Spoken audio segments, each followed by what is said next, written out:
Hi, it's Steve. Today we'd like to show you how to change the lower spray arm on your dishwasher. It's a really easy job. Let me show you how we do it. Now to do this repair, we'll open up the dishwasher. We'll remove the lower rack, just set it aside. Now to remove the old spray arm, we simply need to grasp the center hub of it and pull straight up. And that will release it from the spray arm support. Now to install a new one, just ensure that the two tabs that secure that spray arm to the spray arm support are not damaged. Center it into the opening and just press down on it.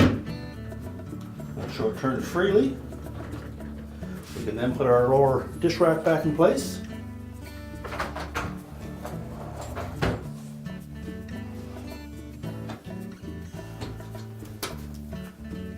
And our repair is complete.